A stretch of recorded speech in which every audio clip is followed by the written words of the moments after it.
Hey, everybody, welcome to another episode of Live from My Drum Room.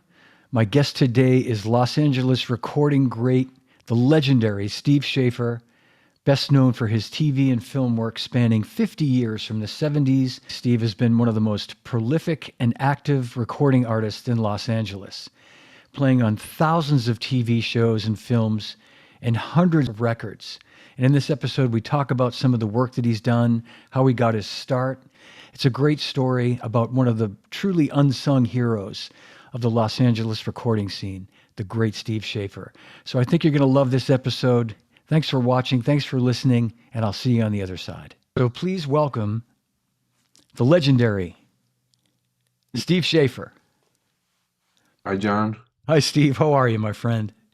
Very good, thanks. Happy to be here. Happy to be Thank here. you. Thank you. I'm so happy to have you. And Steve, you're one of those guys long overdue. I've been wanting to have you on for quite some time. So I thank you for taking the time today to do this. Of course, of course. Man, I don't even know where to begin because I'll start where my history with you begins. I met you when I started working at Zildjian in the late 80s, but I knew who you were. I think the first time I met you was at a NAMM show, and as you're so unassuming, I think you walked up just, I don't know, just to check out cymbals and to say hello to Lenny maybe, or to Armin Zildjian. And I introduced myself to you, and I'm like, you're Steve Schaeffer. You're like on every TV show that I've ever watched and almost every movie I've ever seen. You're the guy. It's just an amazing career. Yeah, it's been a good ride. I can't complain. Can't complain. Yeah. But you always, interestingly, I met you then, but you always made me feel really good. And everybody that you ever spoke to, you had a kind of a magical thing where you made them feel so good and glad and that you were glad that they were there. And so it was always great to see you because you always made me feel nice, Oh, wow. uh, and appreciate it. But I joined Zildjian, well, officially in uh, in the '60s, and I was playing with Sarah Vaughan, and I was at Mr. Kelly's in Chicago, and I didn't even know what an AM show was. They didn't have one in LA at that time, but there was in Chicago. There was one, and the table was Lenny DiMuzio, Robert Zildjian, um, Don Osborne Sr., and Bob Yeager from the Pro Drum Shop out here. I was living in New York, so I didn't know any of the people. They came to the show and they invited me to the table and after a break and gave me a ticket to show up at the show the next day, which I did. And everybody was so kind. Don Osborne Sr. He wanted to send me a new set of drums, and Robert Zildjian said they would fly me up to Boston, and which they did to get me cymbals and things like that. And then the next thing I knew, I was on the back page of Downbeat magazine and all that kind of stuff. And Wow. it's been a great ride with Zildjian. I got a thing from a certificate saying 55 years for with them, but Man. So yeah, that was like 1968 or yeah, 69? 68. 68, Steve. Wow. Yeah, Man. And Don Osborne, for everybody watching, if you don't know who that is, he was the president of Slingerland Drums. correct, correct. And that was Slingerland and Ludwig, man. They were the biggest drum companies at that time. Yeah, so they sent me this really nice set of drums, and it, I felt it was full circle because I wouldn't have Bob Yeager. He's the one that really set up people with uh, endorsements and things. I don't know if you know that much about Bob, but he was responsible for talking me up and all that when he heard me play, and so I felt it only appropriate. I had the drum set in my attic, and of course the heat up there, kind of messed up the pearl. But I brought it back to the drum shop for Stan and Jerry. They could sell and make some money. That was that set that I got Wow. from Slingerland. I didn't want to make a big deal about it, but I felt it should wind up where the people who helped me get the endorsement came That's from. You know? that's beautiful, Steve. That sounds like something you do. That's beautiful, man. Yeah.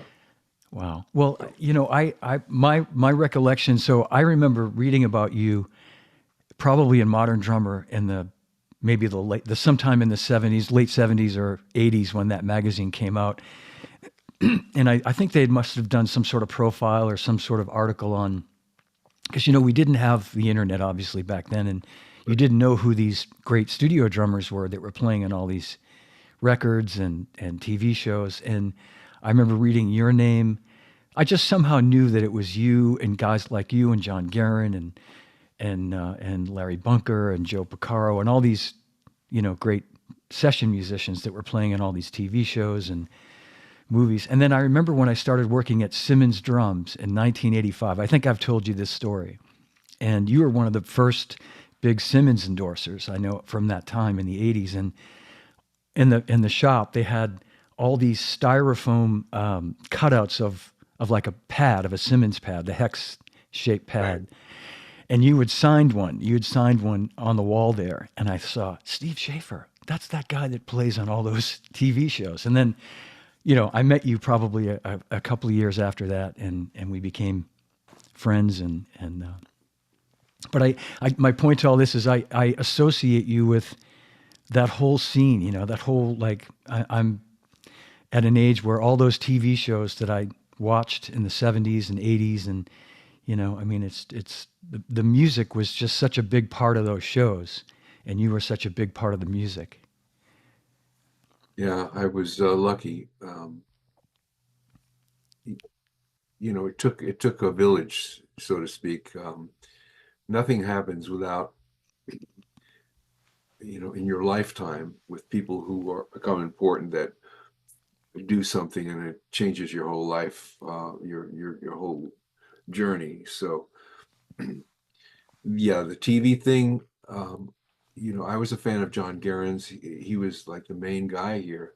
That was well, I was a jazz player, from New York, and he was like the busiest guy here, and also a great jazz player.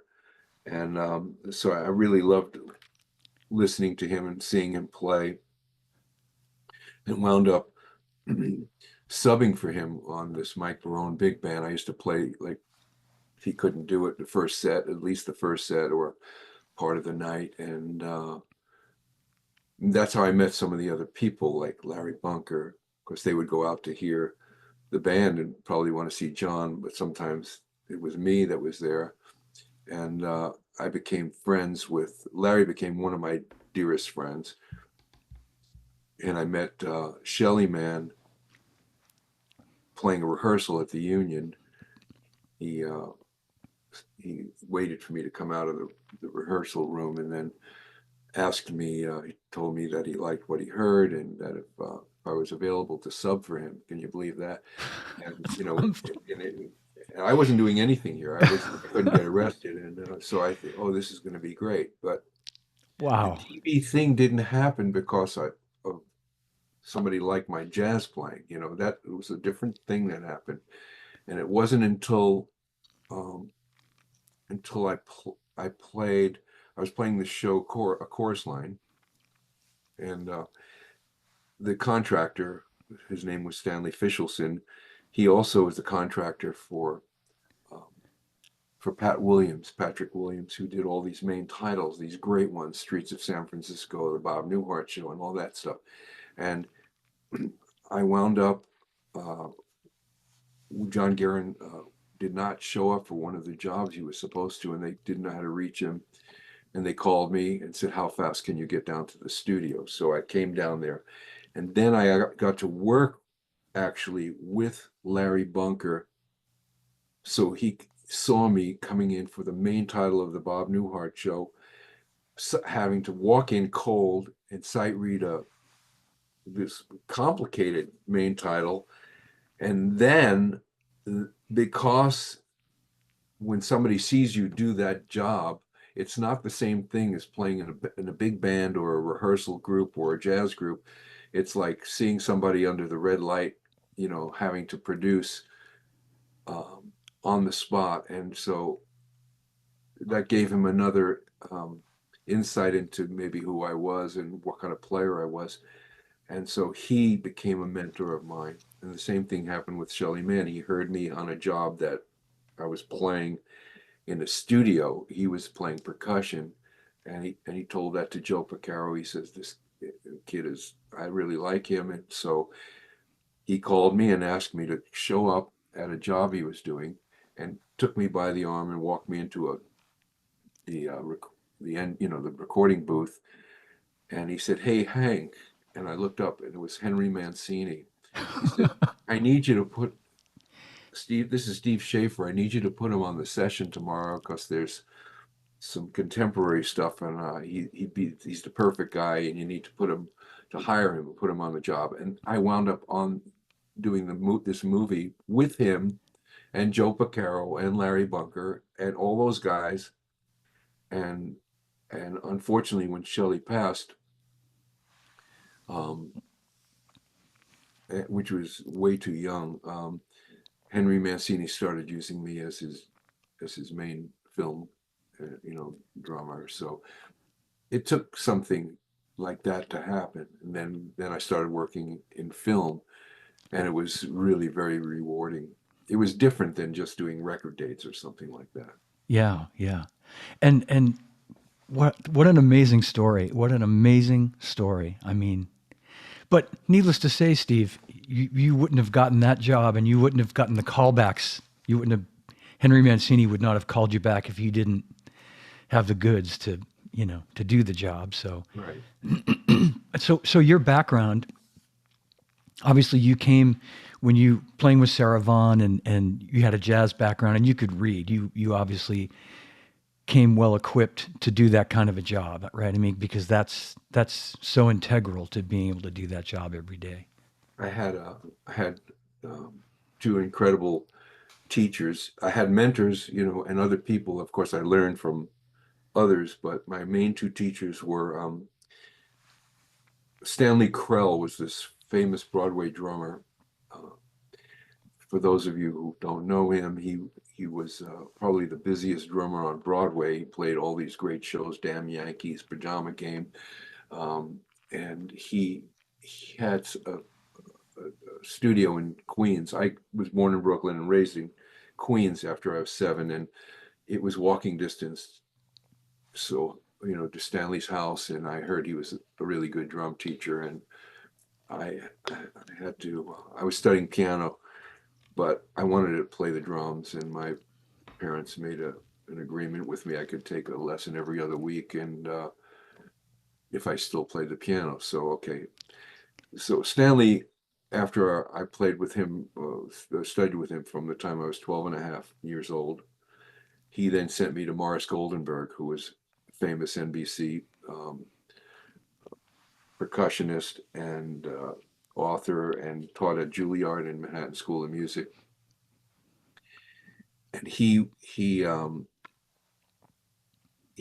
got me proficient on some mallet instruments, and he was a great mentor. And when I didn't have money to pay him for a lesson, he would call me and say, "I don't care about the money, just come down here. I need you to come down and take your lesson with me." So Wow. it took those kind of people, and so I had a background. So the reading, playing piano, which I always tell kids, really important to do if you want to be a well-rounded musician, to understand how that works. And then, of course, it's the same keyboard as a mallet instrument, um, different technique. But so, yeah, I could read music, which was something that a lot of the drummers that just wanted to play the drums didn't really study on that level, So Mhm. now when I look back, how important was that? I mean, there's no way I could have walked into a film scoring session and been well equipped to, had I not played in some symphony rehearsals and stuff like that. And just as a drummer, I don't know if I would have had the career that I had Yeah. now. Yeah.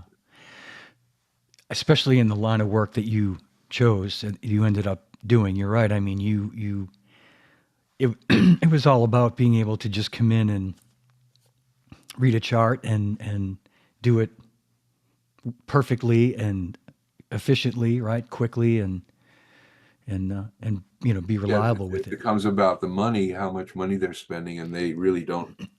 It's not like some, records where they'll book a studio with a group and then they play. They stay there for 3 weeks making a record. I mean, you walk in, you got to do this job in 3 hours, and Yeah. it's $23,000 on the line or whatever it costs for a session, and with a decent sized orchestra. And so yeah, you needed to be able to walk in. All those guys that, the Larry Bunkers, the Shirley Manns, the John Garons, they were really good at that, aside from being able to play other kinds of music in groups, so, Yeah. Yeah. but yeah, that was the background wound up being a major deal for my abilities.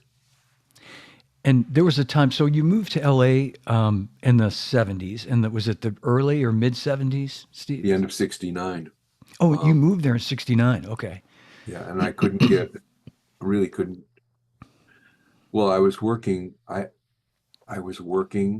um, but I couldn't get arrested as far as like that kind of other kind of work until I played in rehearsal bands, and people could hear me doing the other kinds of work. And then I wound up, I was on the road a lot, and finally um, there was an audition. Nick Ceroli, a great drummer, Sure. died Yeah. way too young in his 40s.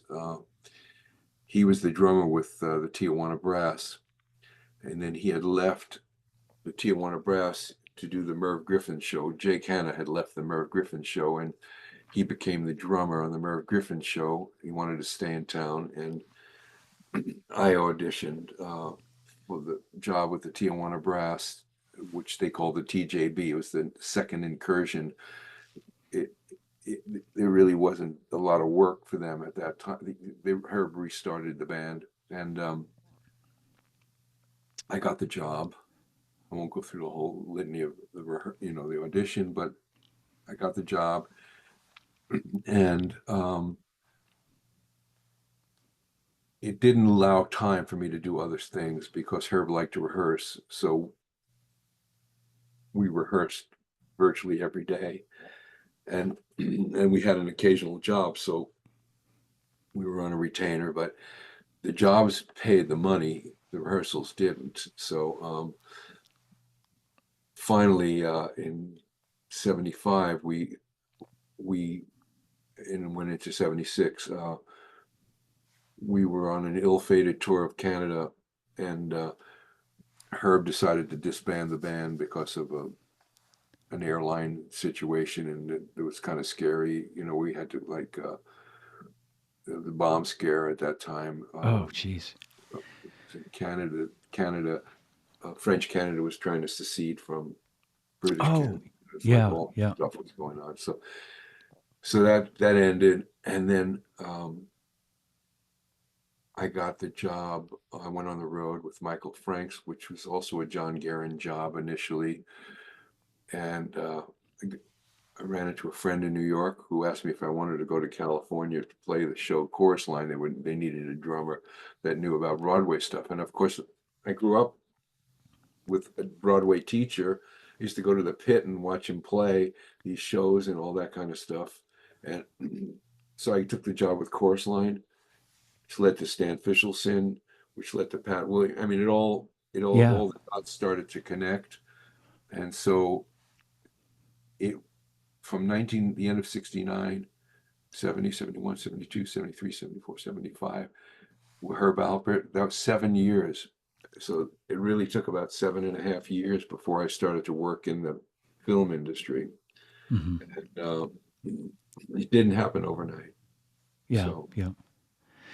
And I think it's such a great lesson, for people. I mean, I know it's a whole different business now today. It's nothing like it was when you got into it and when it was really kind of in its heyday. But I just think I know people must ask you all the time, what does it take to get into the business? How did you break into it? How can I have a career and doing film work and TV work? And is there any, I know you've been talking about that right now, but is there any advice you could give anyone on how they could ever break into that business? Again, knowing that it's very different now too.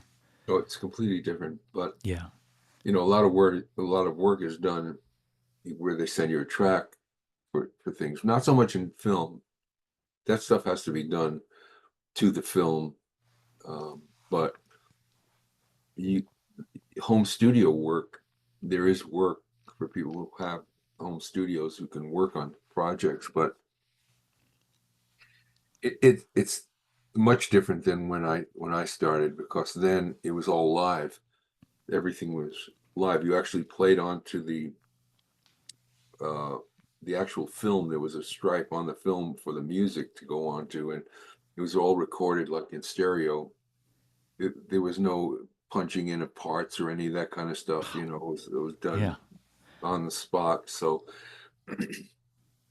I would say, um, and I tell this if I ever do master classes, I occasionally, which I do, you just have to be the best well-rounded musician you can become, and the more experiences that you have, because you have to be able to draw on those experiences to play for film or something. Sometimes the stuff is dated, so you might be doing a movie that's based on the 20s or the 30s or the 40s, and have to play that style of music. So understanding, first of all, having listened to a lot of stuff as much as you can, it's and then doing like sound alikes. We used to do sound alikes, so we had to learn the records of different groups that were,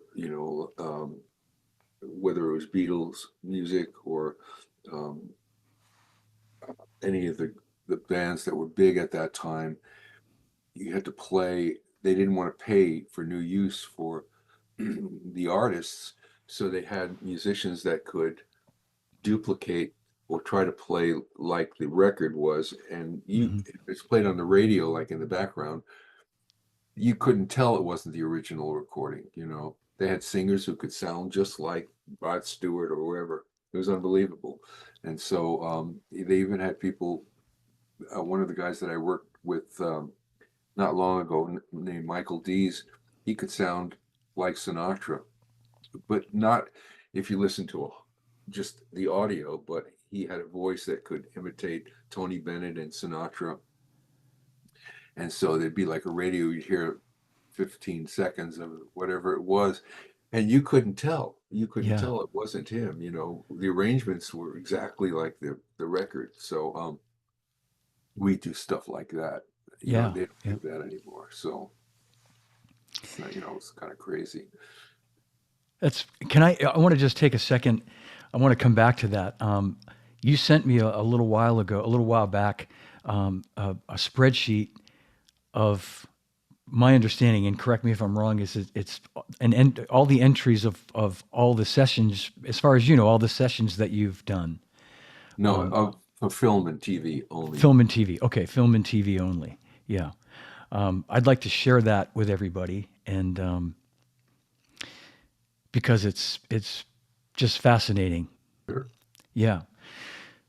So this begins in 1973, Police Right. Story TV and various episodes, and um, so just and it's I want to say at the top of it, it says something like the total number is 26,960 entries.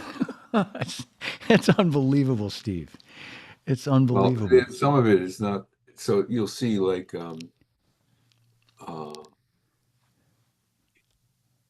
for example, the Bob Newhart show, they say season 76, 77, but you'll see a number of entries for the same thing, but that's because it was used in other.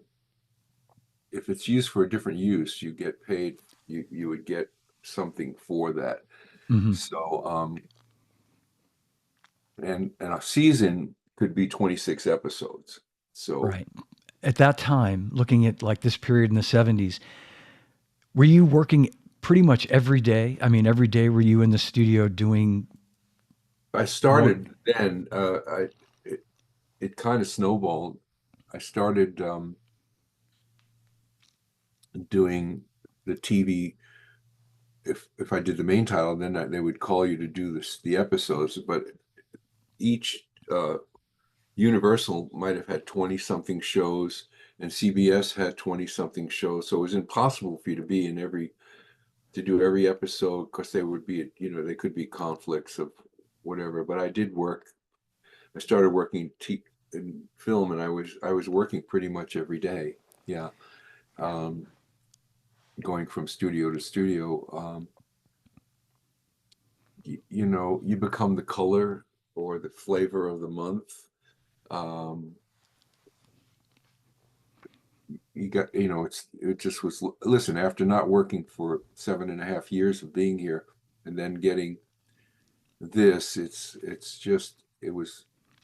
I can't explain um, why there were so many talented drummers, and some of them never got that opportunity, but I did. I could read the composers, having the ability to see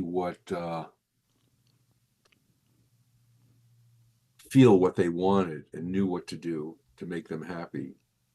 That was like maybe a gift that I had at that point.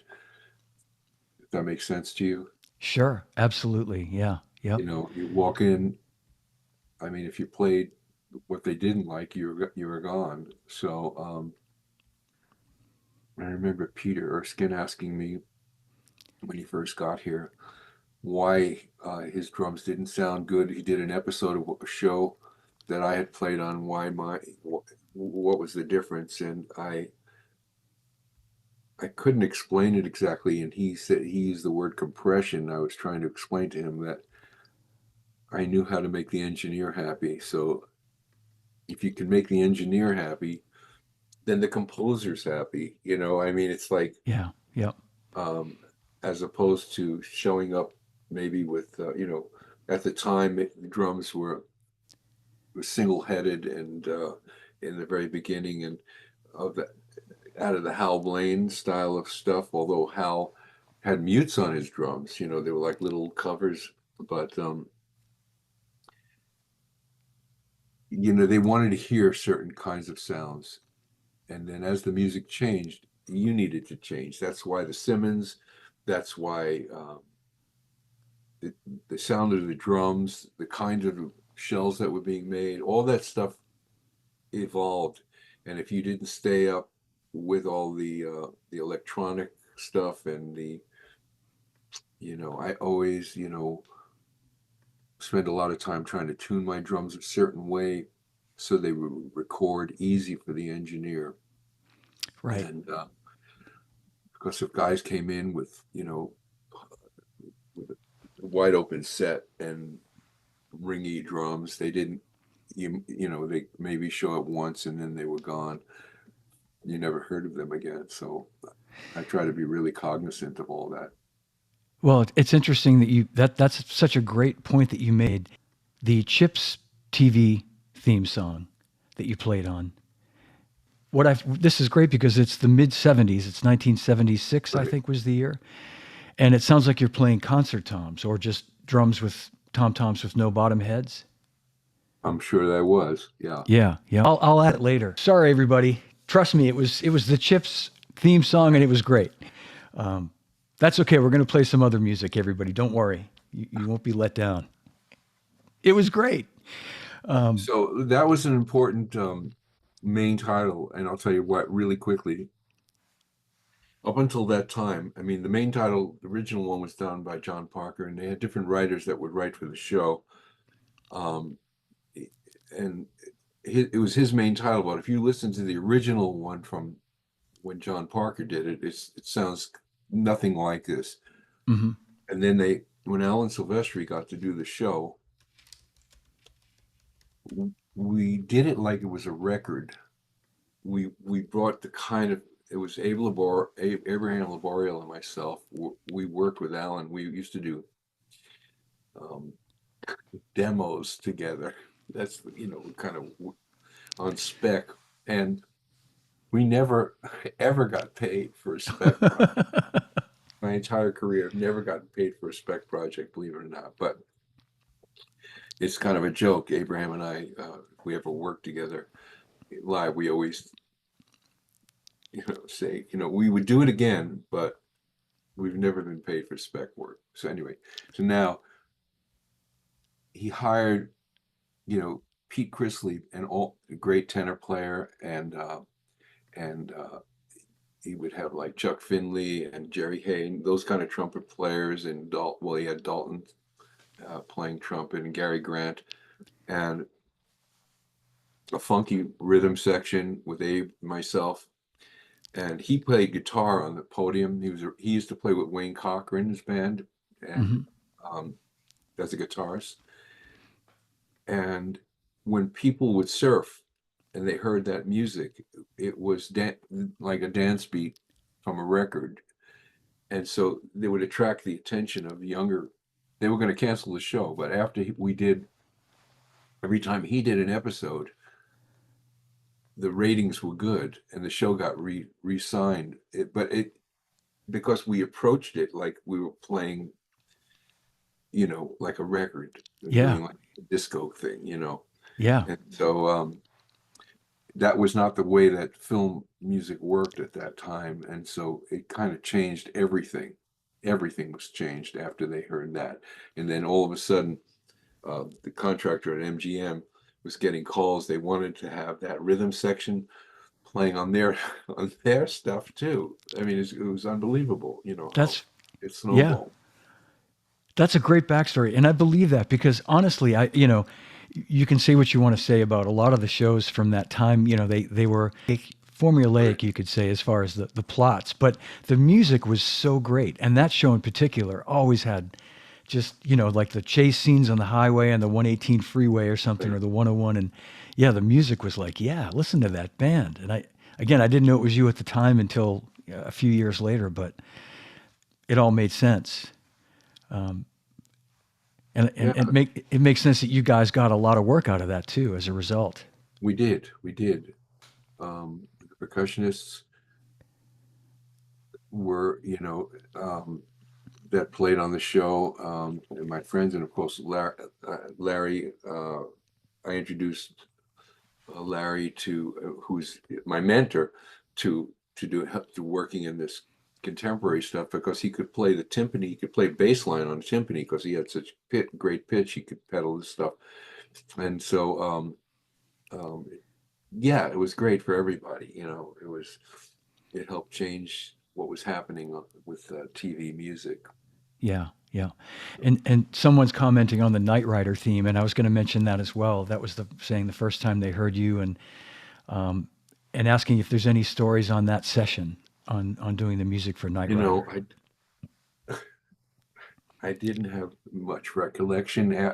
Somebody was asking me all these things about Knight Rider, and I'm thinking, I don't remember. I don't remember doing it, but I did it, and then I looked it up, and yes, it was in fact me, but I don't. Yeah, no, that makes sense, Steve. I mean, you were doing so much stuff. I mean, a I particular. remember a lot of the stuff, but I didn't. It was at you. It was with a guy named Don Peake, Hmm.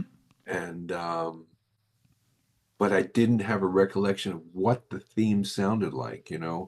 But you have a list of the main titles that I did. Yes, yeah, It's on there, and it has the name of the writer with it, and the main titles. Yeah, that's what happened once they. I can't explain why. it's people found out who it was, even though they didn't list names, but somehow the word gets out to the other writers. And I, I can tell you one story. And this is what Larry Bunker did for me, and it's important. It was really important in my life.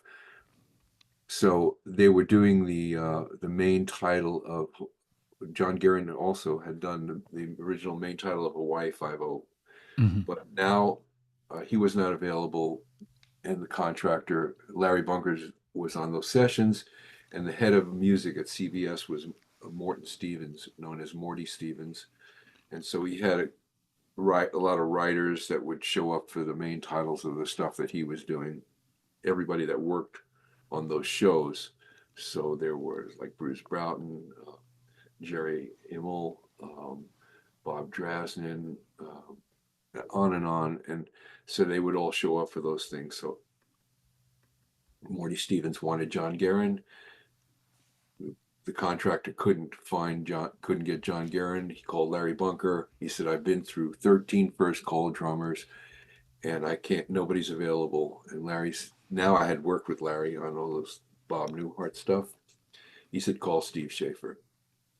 And so the guy said, I, I'm going to lose. I don't know him. I can't hire somebody I've never heard.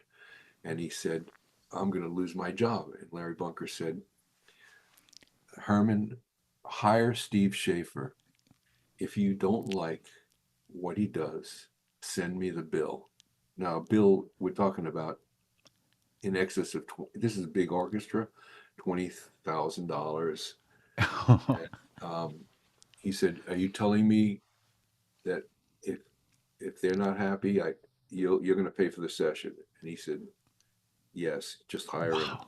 Imagine that. I mean, Oh my gosh. so I get the call. I walked into the studio. I cannot tell the expletives that Morton Stevens was screaming. Who the F is that?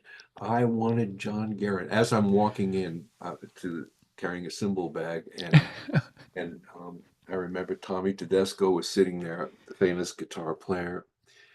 And as I walked past him, he said, "No pressure, Steve.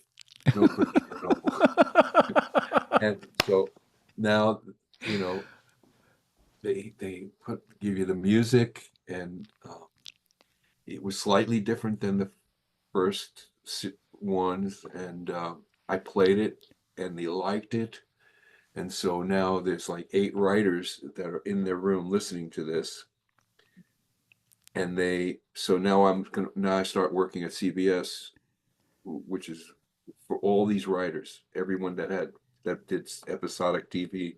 That's Yeah. what it took. I mean, it was like Wow. And then that was it. Yeah. death by fire. Yeah, no kidding. So, Man, but you know, it was, but what yeah, but I mean, what if they didn't like it? Then it would be 8 writers that would never hire you. So, but it turned out good. But Larry, imagine that. I mean, I'll yeah. never forget that as long as I'm alive. That somebody would do that, and Yeah. there's no way that that guy would have ever hired me. Um, so you don't know what would have happened. But that's what it took. Somebody Yeah. putting their neck on the And guillotine. and You know. and Larry, but Larry knew you'd do the job, man. Well, That's he saw me under pressure yeah. in on other jobs. Even if he liked me, there was no way he was going to say something like that unless he was sure that it was going to be okay. Right. Yeah. That's what it took. So it wasn't anything. Uh, People accused me of being a political animal, and I never did anything like that. And it took another great musician that just put his head on the line for me, because nothing, I mean, he didn't owe me anything. It was just because he felt I could do that job, Yeah. and everybody would be happy. Well, So I see so many similarities, Steve, and your career. in TV and film and recording, of course, in the way that like Hal Blaine, rest his soul, the way that Hal got into it and Earl Palmer and I Right. think it was Earl that sort of helped get Hal in the door initially, and then Hal was so great at what he did that he played great. He made everybody feel good. He was reliable, dependable, and then he started working all the time. And it's interesting to see the parallels that all you great studio guys have that it's you need that first break, somebody to sort of believe in you and give you that shot, and then you need to be able to come up with the goods to keep getting called back, which you did, and how stories from this period. I'm just always I could listen to these stories all day of all what you guys were doing in those days, the amount of work that was out there for you, and the pressure that you were under, and how you just had to be good. Yeah. Well, you know, ironically, I Hal called me to play in his big band because he was fronting a band. I remember going to a rehearsal and all these music stands with blue sparkle music stands with little blue sparkle drums, Ludwig tom toms, probably Wow. made by Blamire, but they were covered. They were on his stands. We rehearsed once or twice. Nothing ever happened with the band, but he he was fronted it, and he needed somebody to play other stuff, I guess, in the band. But I did Yeah. go to a couple of rehearsals with that. But and I stayed in touch with Hal. In fact, somebody wanted to use him on a session, and I called him, and he said, "No, I'm not doing that anymore." Just I said, "Well, Hal, they just you know, it'd be there's nothing for you to really do. They wanted you, but he wouldn't do it. But we had a nice conversation, and he thanked me, and uh, That's nice. Yeah. yeah, Yeah, he was a great guy. Another legend in that. funny guy too. Funny guy, very funny guy, absolutely. Yeah, Shelley Mann was like that. He was very funny, also. I heard that. So back in the day, Steve, so all the TV work, the film work, um, those were those buyouts when you did those sessions? No, we never. You never got a. They could play that show 1,000 times. It wasn't a residual or anything until it became another. It went into another venue. So in other words, when they sold the Bob Newhart season of 76 and 77, they sold it to Europe as a almost like a movie. They'd sell Hmm. the shows like that. Then it was then not a TV film, but TVs didn't pay. The musicians never got residuals for TV work. At that time, records were the only thing that had residuals. If the record made a lot of money, then musicians got a small piece of it. Um, and but the film wasn't. But then, as everything started to change and morph, um, when when a motion picture got played on television, that was they'd have to pay something. So, like if CBS television bought a movie that you had done for Paramount, there was a payment that would be made towards the musicians. There'd be certain percentages, Hmm. 0.00 point whatever. They they they never wanted to pay that. That became issues, and there were strikes and things like that because of that. But Hmm. it's only when it changed. But like when a movie could play in a movie theater for a year, you didn't get anything other than your original payment for Yeah. what the hours that you put in. You know. So And then later on, as syndication became such a big thing, that started to change as far as sure. yeah. Well, if it was just TV syndication, the actors got paid, and writers and stuff, but you didn't there wasn't any real money made from the fact that I got paid every week, that they're still playing Chips. I don't get paid for those episodes of Chips unless they're sold as a package to I something see. else.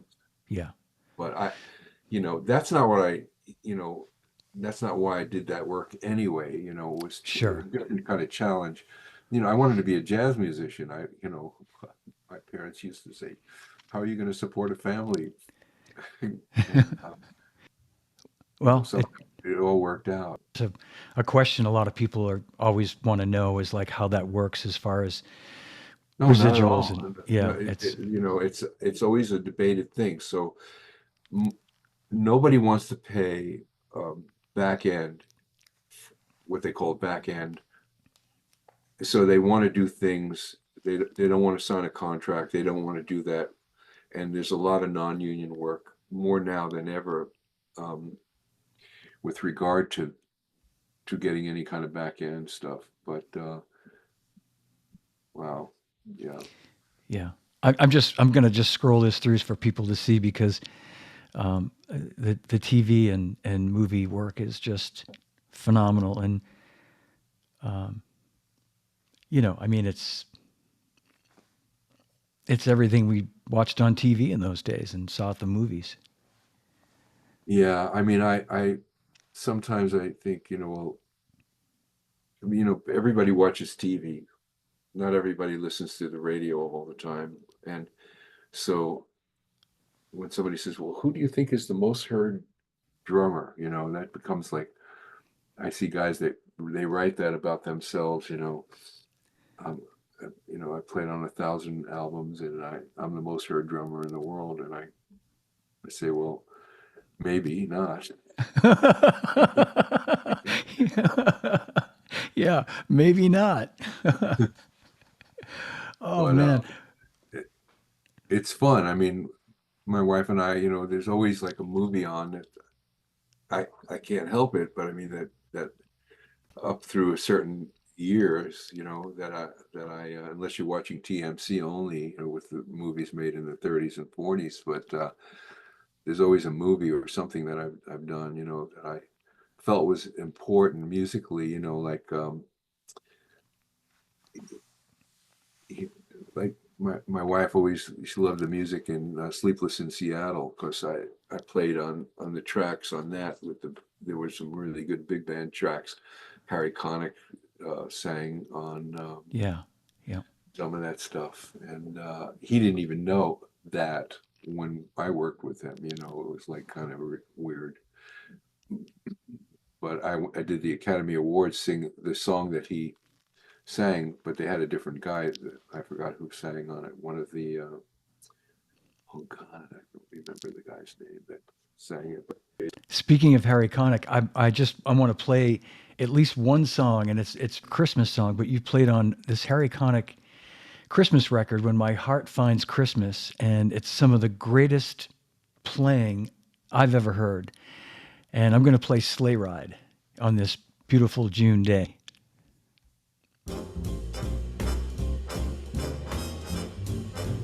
yeah, Great.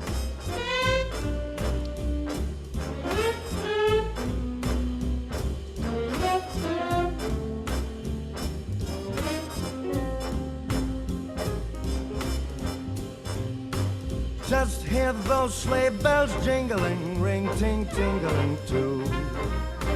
Come on, it's lovely weather for a sleigh ride together with you.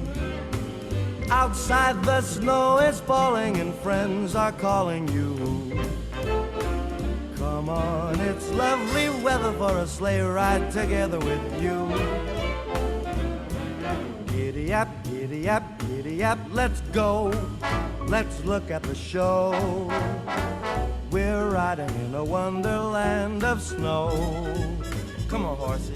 Giddy up, giddy up, giddy up. It's grand just holding your hand. We're gliding along with the song of a wintry fairyland. Our cheeks are nice and rosy and comfy cozy are we. Ooh, we're snuggled up together like two birds of a feather would be. Let's take that road before us and sing a chorus or two. Come on, it's lovely weather for a sleigh ride right. together with Here it comes. you. Come on!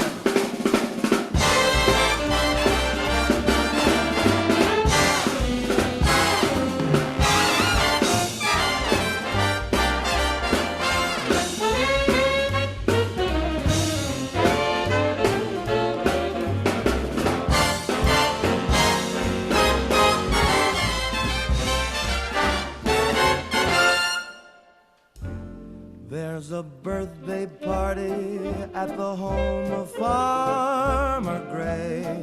It'll be the perfect ending of a perfect day. We'll be singing the songs we love to sing without a single stop at the fireplace while we watch the chestnuts pop. Pop, pop, pop. There's a happy feeling nothing in the world can buy when they pass around the coffee and the pumpkin pie. It'll nearly be like a picture print by Currier and Ives.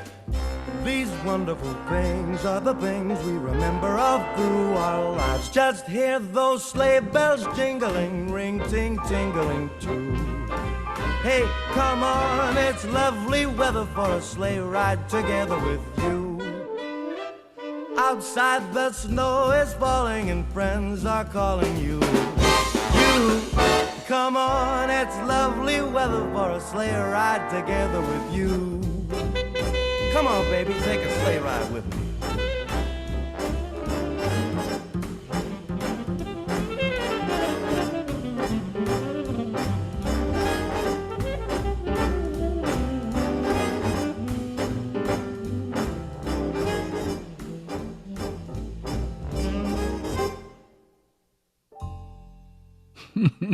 Man, beautiful, Steve. Wow. That was that was a fun record. Yeah, and that you told me that was a sort of last minute. You kind of came in at the last minute. Yeah, Harry had fired his drummer, Shannon Powell. Was that his name? Yeah, that sounds right. Yep, yep. And New Orleans guy. Yeah.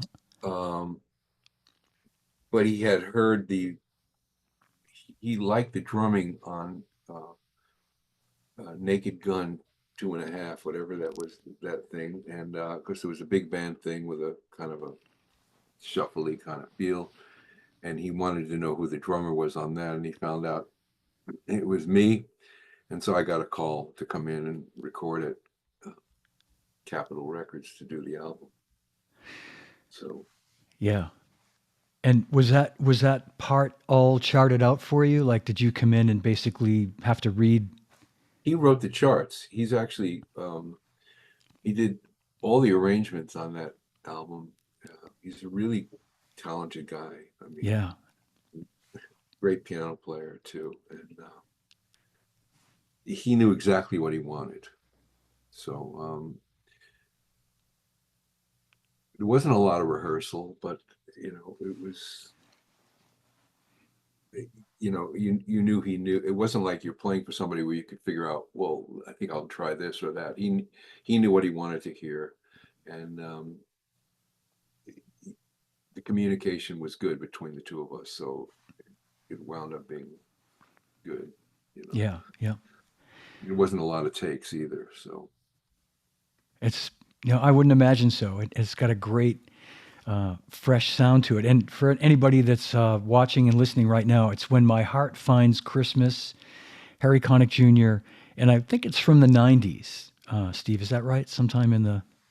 Well, you can find it on iTunes for sure. Yeah, I'm not sure of the date. Yeah. Probably in the 90s. Lots of great We Christmas. did a TV special with that band also. So I have the tape. I didn't look at it in a while, so I'm sorry, John. You caught me with my... No, that's okay. No, I realized it. It literally, Kelly and I listened to this at Christmas time, like nonstop, and we're just decorating the tree or whatever we're doing. It's just such a festive great recording, great record and, great music. So I was so happy to see that it was you playing drums. I thought it was Shannon. I assumed it was his regular band. He had another guy named Ray Weber that did a lot of work with him. But it was you. It was me. I Yeah. was last minute call. So I mean that band was well rehearsed, so they had their stuff together. But there were a few players that he added on this record. But the saxophones, not. They added a couple of brass players from here, some great Mm-hmm. players. Well, it's Anyway, yeah, it's fantastic. And I'm gonna just try this Chips theme one more time, and let's see if good. you're hearing it. Okay. Great.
Wow. Fabulous playing. Disco era. But man, yeah, Casey Sherrill says, "Wow." Yeah, I mean that's a disco or not, if you ask me, it's fantastic. Looking at Steve's, and everybody can, I'll put the link in the episode for people to look this up. But if you look up Steve's discography, there's 331 or 329 record credits in here, as well as all this TV and movie stuff. I mean, you are a very prolific recording artist. You're so associated with TV and movies that I think it's easy to forget that you've made a whole bunch of, records. Yeah, well, lucky again, huh? Well, I got a great shot here I want to show. Hang on one second. This is we think it's 1985, the Naris Awards. Oh yeah. And maybe you can just give us a little rundown of all these folks in the photo. Do you see it now? Yes. Okay, great. Okay, so some of these players are not with us anymore, but I'll start from the left. That's Victor Feldman with the hat. Next to him is Chuck Berg. Victor won for keyboards and mallet percussion. He won 2 awards. The next player is Chuck Berghofer, great bass player. Mm-hmm. He's still with us and great player, great person. The next one is Dave Duke. He's a French horn player. He just recently passed away. Behind him is Sheridan Stokes. He passed away. Next to him is Gail Levant, who won for harp. Next to her is Michael Melvoin, who's not with us anymore. And he was the president. He became the president of NARAS, the one that would be, on the Grammy Awards to the main person. Keyboard. He was a great keyboard player. Then I'm in the back there. Yeah. And the next one is Claire Fisher, an incredible arranger and keyboard player. Behind him is Michael Boddicker, synthesizer player. Sure. And then Yeah. on the end, on the right is Paulinho da Costa, my dear friend, who's and Michael's still there. Claire is gone. So let me think. It's 1, 2, 3, 4, 5. 5 of us are still with us. So Yeah. and That's a Yeah, legendary photo. yeah, very cool, and Yeah. very fortunate. I won that award a couple of times, so it was really special to me. I did the Grammy Awards. Um, I think it was just about a dozen times. Yeah, Wow. and Yeah. I did a number of Academy Awards also. Wow. The Yeah. live shows, the Yeah. actual, Yep. Right. which is Right. another whole thing. But there's a nice picture. Marvin Yeah. Smith, Rick Marotta, Joe Porcaro, you, Alex Acuna, myself, and Danny Serafine Yeah. at a NAMM show. That was an I don't know. amazing. That was at Zildjian. I was at Zildjian, right? In That's right. Burbank. In Burbank. Yep. The Zildjian. My last year with the company, and I'm so glad this picture was taken because, I look at this picture and I pinch myself that I'm with all you guys. At the time, Smitty was doing the Tonight Show, and Rick, I think, had finished the Everybody Loves Raymond, but of course, Rick Marotta's on a million records. Joe Porcaro, Alex Acuna, yourself, Danny Serafin, Chicago. I mean, wow, just amazing, This amazing group. picture. Thanks for sharing that. Yeah, absolutely. Well, thank you. We'll have to do another one of these because there's so much more we could talk about. We could spend a whole show just talking about all the TV and film work that you did and all those, just breaking down some of those shows and talking about some of those sessions. And you're incredibly humble about all the work you've done. And these accomplishments are amazing. Well, thanks, John. Appreciate that. You want to talk about in the way of other records that you've done, or Well, done some interesting records. We did an album at the end of the pandemic with Russell Ferrante. I love Russell's a great keyboard player. He's the founder of the Yellow Jackets, but we became friends over the years. And when I was putting my home studio together, I bought a piano and wanted to see a really great piano built in 1915, but we wanted to, uh, engineer Rich Breen, helped me set up the studio. And so I had worked with Russell back in the 70s. We did some records together. Um, and Russell came over. He was a friend of Rich and myself, and we became really good friends again. And we decided that Russell has never done an album on his own, so we did a record called Inflection, which is a beautiful album. We recorded it here at my home, and Mike Valerio played bass, acoustic bass. So it's the first acoustic record that Russell did under his own name, and it's accessible on Apple, or Spotify or wherever.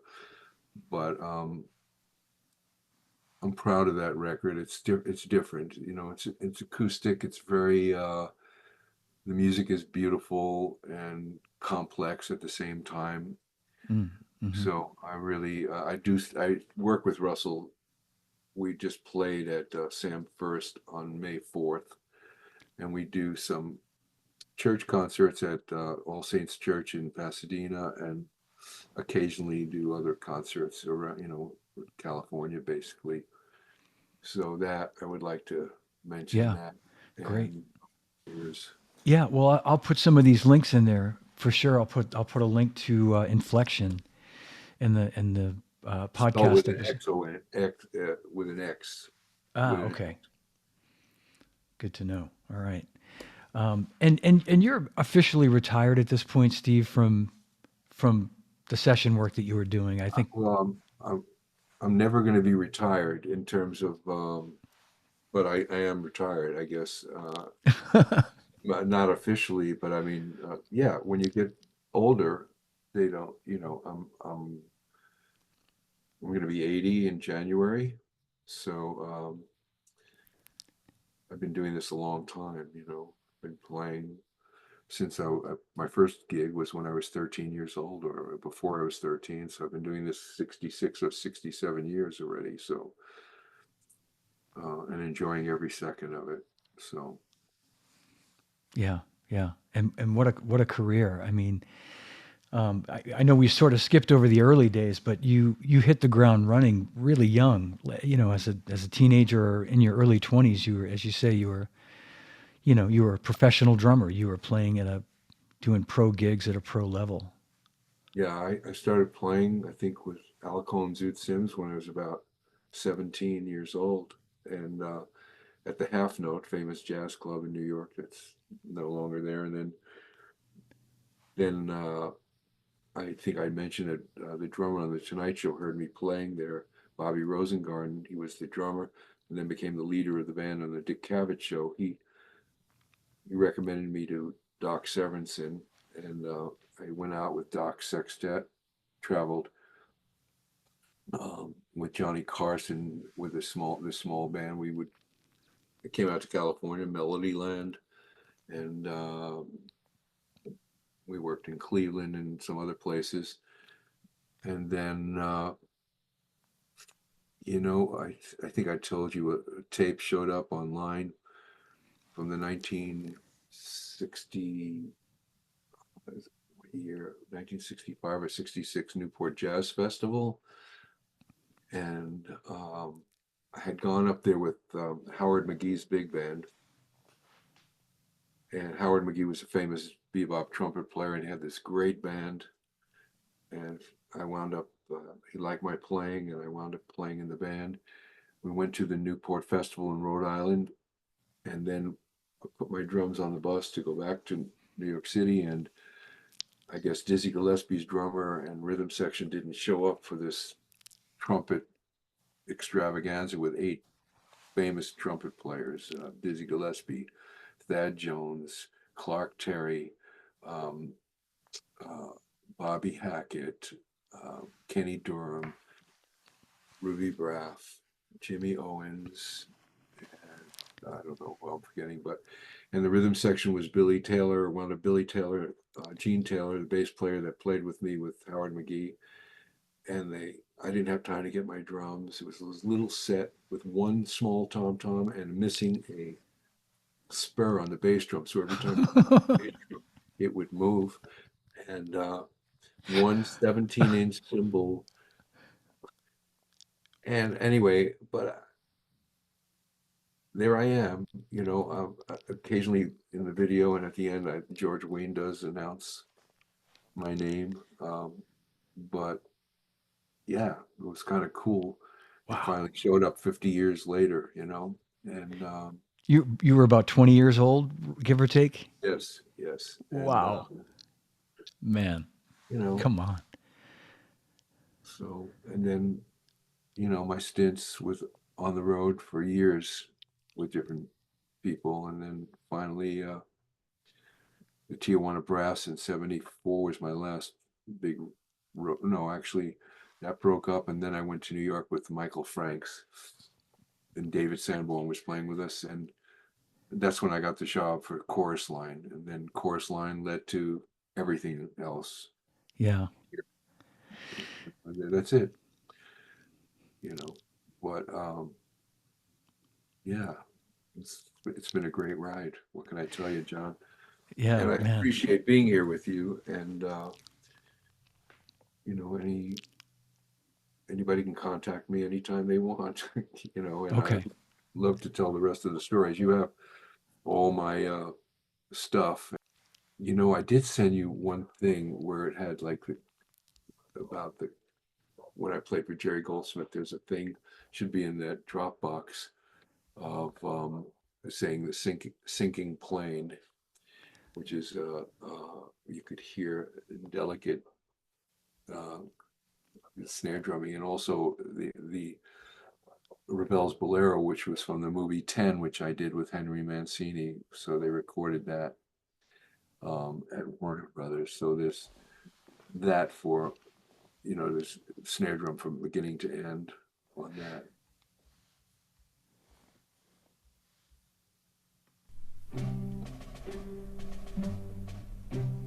You hearing that? Yeah. Great.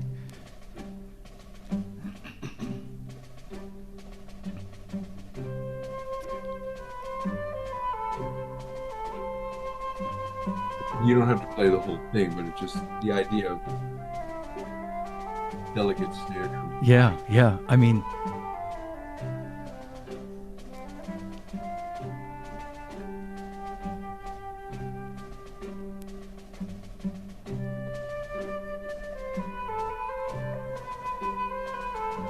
That's from the movie 10, John. yes, I remember. Yeah. That's beautiful. That is some really delicate snare drum playing. Wow, bravo. I'm going to try to play, I think I saw the Bob Newhart theme in there as well. Did I see that? Yeah, it's there. It should be the theme. Yeah, let's see if we can play that as well.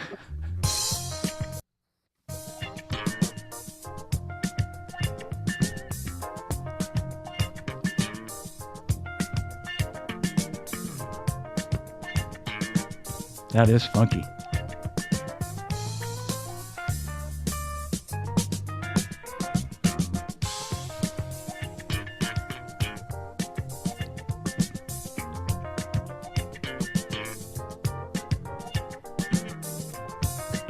This was the record version.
Yeah, you can play it on that. Man. That was the last of the main title, but it's an ending, on the TV version. But, Yeah. That was it. So it's different than the ones that came before, Yeah. But anyway. Well, I'm glad we got to play it, and I'll put all this information in the description so people can find all this music. And this has been so great, Steve. I so appreciate you being here with me today. Oh, I love being here. We'll do it again. We absolutely will do it again, my friend. It's an honor. Everybody, thank you so much for watching today. A big hand for Steve Schaeffer. Man, thank you, everybody. Steve, hang with me if you would for 1 second. I'll end the stream. And thanks, everybody. We'll see you soon. Hey, everybody. John D. Christopher here. And I want to thank you for watching and listening to Live from My Drum Room. And I'm excited to tell you about my new Live from My Drum Room t-shirts. Made of 60% cotton, 40% polyester, a really soft cotton blend.